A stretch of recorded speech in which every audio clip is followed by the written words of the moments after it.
Olá, sejam bem-vindos à Tarde da Bênção. Hoje vamos falar uma história fascinante da Bíblia, a história de Merabe. E se prepare, porque vamos embarcar em uma jornada cheia de emoção. Várias mulheres tiveram realmente histórias trágicas na Bíblia e Merabe foi uma delas. Merabe foi a filha primogênita do rei Saul. E a princípio alguém até pode pensar que isso lhe podia garantir uma vida segura e tranquila. Afinal, ela era a princesa de Israel. Mas não foi exatamente que isso aconteceu. Inclusive, na antiguidade, muitas princesas tiveram vidas complicadas, porque frequentemente eram envolvidas com casamentos políticos que visavam atender os interesses do reino. O caso de Merabe. Porém, foi ainda mais difícil que isso, porque ela era filha de um homem que com o tempo ficou completamente perturbado. Na verdade, mesmo depois de morto, as escolhas e as atitudes de seu pai lhe causaram aquela que foi a pior dor de sua vida. E nesse vídeo você vai entender tudo o que a Bíblia diz sobre quem foi Merabe.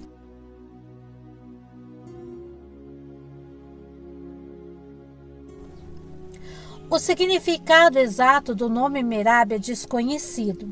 A Bíblia também não traz muitos detalhes de quem foi Merabe. É possível que o nome de sua mãe foi Inoá, que era a esposa de Saul citado na Bíblia, embora é sabido que o rei Saul possuía concubinas. O texto bíblico ainda registra que Merabe tinha uma irmã mais nova por nome Mical, e a filha primogênita aparece primeiramente na Bíblia, na ocasião em que ela quase se casou com o jovem Davi. É isso mesmo. Merabe quase foi esposa de Davi.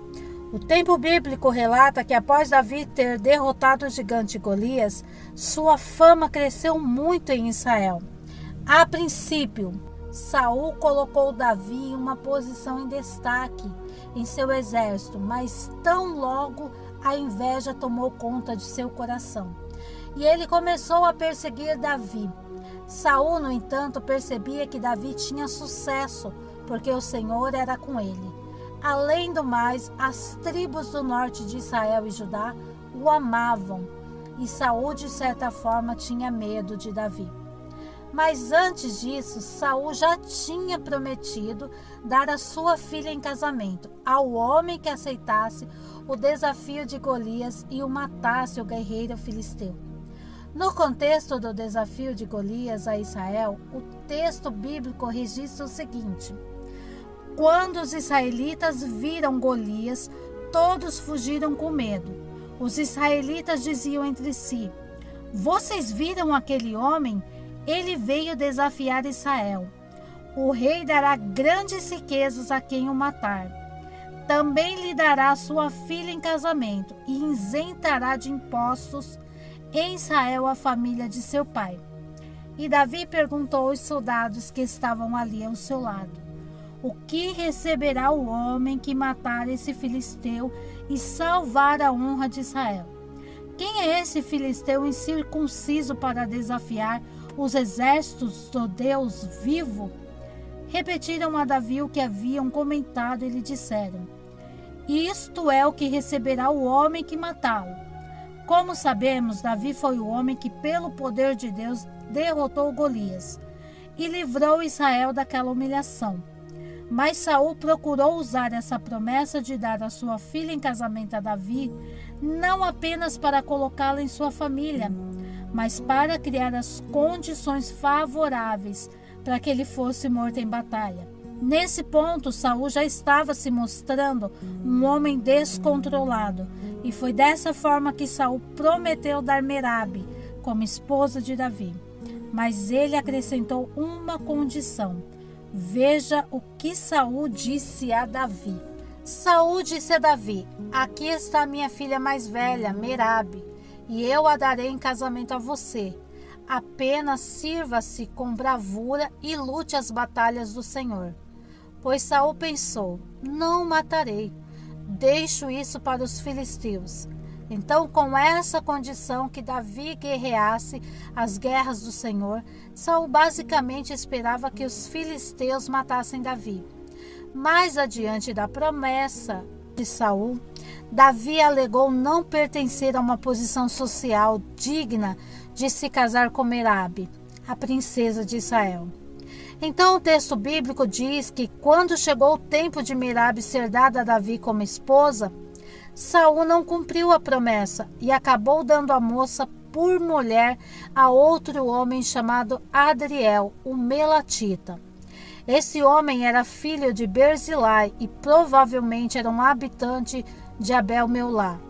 O texto bíblico não relata nenhuma explicação por que Saul fez isto e casou Merabe com outro homem. Alguns comentaristas acreditam que esta atitude seria por conta de Davi dizer que não estava à altura de ser genro do rei.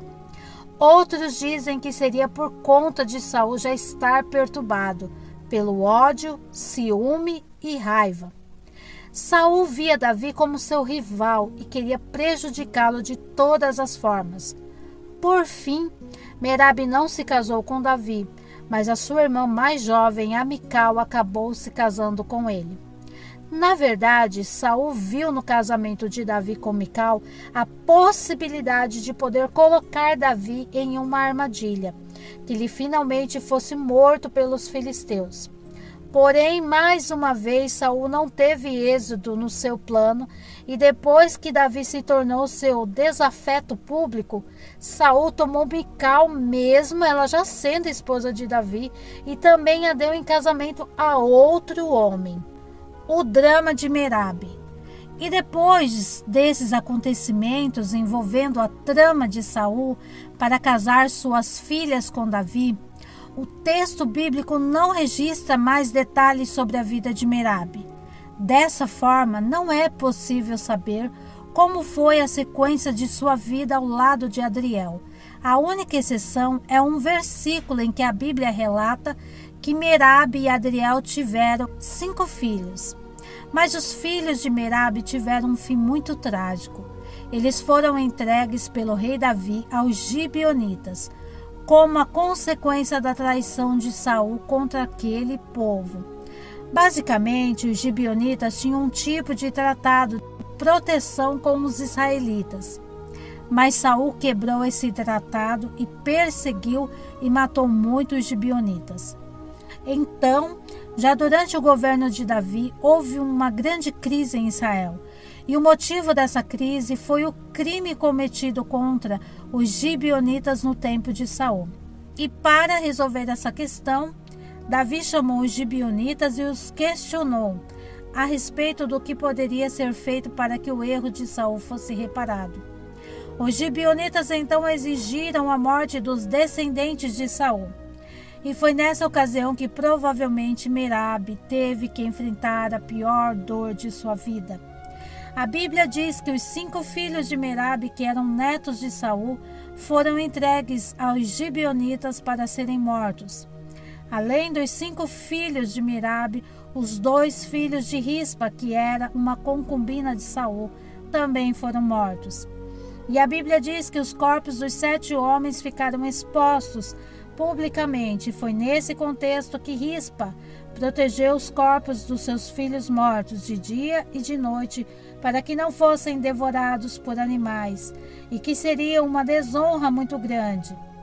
E essa atitude de Rispa foi algo fundamental para que depois de meses Davi permitisse que os restos mortais dos 7 homens, incluindo os filhos de Merabe, fossem sepultados com dignidade. Depois disso, nada mais se sabe sobre o que aconteceu com Merabe. Você já sabia sobre essa história de Merabe? Uma história triste, mas que nos encoraja muito. Não se esqueça de deixar seu comentário e se inscrever no canal. Até a próxima!